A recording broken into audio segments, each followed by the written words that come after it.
बरेली मुरादाबाद खंड स्नातक एमएलसी चुनाव की तैयारियों को लेकर समाजवादी पार्टी मुरादाबाद ने जिला कार्यालय पर एक सभा का आयोजन किया, जिसमें समाजवादी पार्टी के उम्मीदवार शिव प्रताप सिंह ने अपना संगठन न होने की दुहाई देकर पहले से ही अपनी हार स्वीकार कर ली है। शिव प्रताप सिंह यादव ने अपने कार्यक्रम में सपा नेताओं को अनुपस्थित देखकर कहा कि अगर आज हमारी पार्टी का संगठन होता तो उनकी काफी वोटों के अंतर से जीत होनी तय थी। इस दौरान सपा के एमएलसी प्रत्याशी शिव प्रताप सिंह यादव ने सभा में स्पष्ट रूप से स्वीकार करते हुए कहा कि उनका संगठन कमजोर है, जिसका प्रमाण है कि जनसभा में समाजवादी पार्टी के मुरादाबाद से सांसद डॉक्टर एसटी हसन और सपा विधायक नहीं पहुंचे।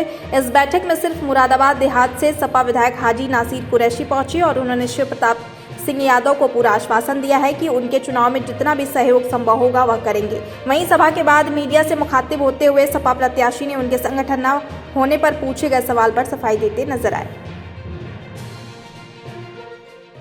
जो लड़ेगा नहीं वो हारेगा, जो लड़ेगा वो जीतेगा। मैं इस पद्धति पे लगातार काम कर रहा हूँ। मैं बरेली में अपने परिवार का अकेला सदस्य हूँ। मेरे माता पिता मैनपुरी में रहते हैं। मैं मूलतः जसवंत नगर इटावा का रहने वाला हूँ। नगला करनी मेरा गाँव है और पिछले 20 साल से रोहिलखंड विश्वविद्यालय और समाजवादी पार्टी की विचारधारा को लेकर आगे बढ़ रहा हूँ।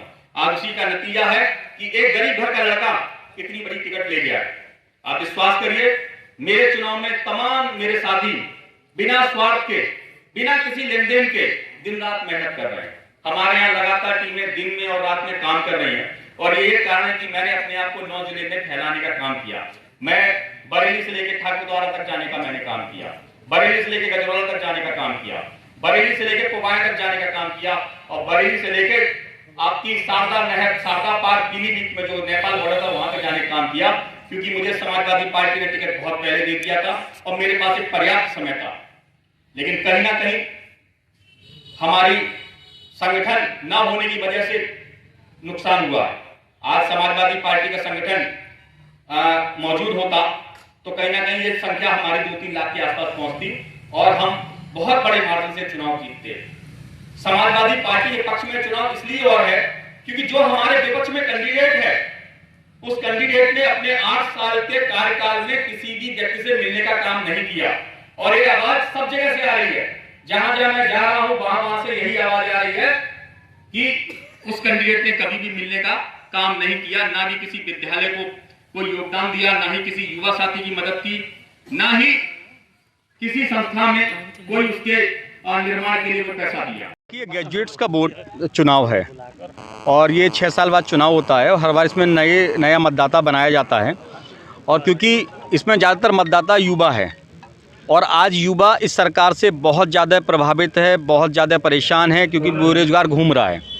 इस चुनाव में बहुत बड़ी संख्या में सरकारी कर्मचारियों का बोर्ड बना हुआ है, शिक्षकों का बोर्ड बना हुआ है और कहीं ना कहीं सभी सरकारी लोग जो हैं, जो सरकारी कर्मचारी हैं, वो पुरानी पेंशन के लिए परेशान हैं। तो इस चुनाव से तमाम सारे ऐसे मैसेज जा रहे हैं जो कहीं ना कहीं सरकार की जो नीतियां हैं उनके विरोध में समाजवादी पार्टी के पक्ष में ये चुनाव जा रहा है और जो समाजवादी पार्टी ये चुनाव प्रचंड बहुमत से जीत के आएगी। कितने वोटर है और कहां से कहां तक सीट है आपकी? इसमें 1,70,000 के आसपास वोट बना है और ये बरेली मंडल और मुरादाबाद मंडल के सभी जनपदों का चुनाव है। वहाँ जो ग्रेजुएट्स मतदाता बने हैं वो इसमें वोट करेंगे। 30 जनवरी को वोट पड़ेगा। सर, अभी ये मंच से आपने कहा कि संगठन कमजोर है। नहीं, ये नहीं कहा। संगठन हमारा बहुत मजबूत है।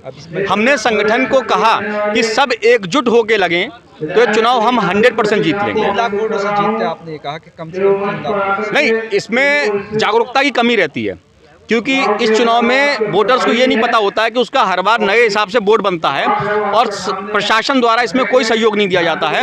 इसमें पॉलिटिकल पार्टीज या निर्दलीय जो प्रत्याशी चुनाव लड़ते हैं वो लोग ही वोट बनवाते हैं। तो कहीं ना कहीं अगर इसमें सरकारी तंत्र भी लगे तो बहुत बड़ी संख्या में ग्रेजुएट्स वोट बन सकता है। क्या समाज एमएलसी चुनाव की अगर बात की जाए तो एमएलसी चुनाव के लिए एक कैंप लगाया जाना चाहना था वोटरों के लिए जी। मुरादाबाद में कहाँ कैंप लगे जिनके वोट बनाए जाने तमाम जगह मैं बता रहा हूँ आपको, तमाम जगह इसके कैंप लगे। हम मुरादाबाद की बात मैं कर रहा हूँ। मुरादाबाद के सभी महाविद्यालय विद्यालयों में फॉर्म दिए गए और बहुत बड़ी संख्या में फॉर्म वापस भी आए, इसीलिए इतना वोट बना। मुरादाबाद में सबसे ज्यादा वोट बना है। समाजवादी पार्टी ने हर जगह कैंप लगाने का काम किया। समाजवादी के प्रत्येक नेता ने, प्रत्येक विधायक ने, प्रत्येक संगठन से जुड़े हुए व्यक्ति ने वोट बनवाने का काम किया। जागरूकता की कमी किन लोगों में है? जागरूकता की कमी कहीं ना कहीं ये चुनाव और थोड़ा सा इस तरीके रहता है कि हर बार वोट नया बनता है, तो जो पुराने वोटर होते हैं वो सिर्फ इसी गलफत में रह जाते हैं कि उनका वोट बना हुआ है और वो वोट बनने से उनका चूक जाता है।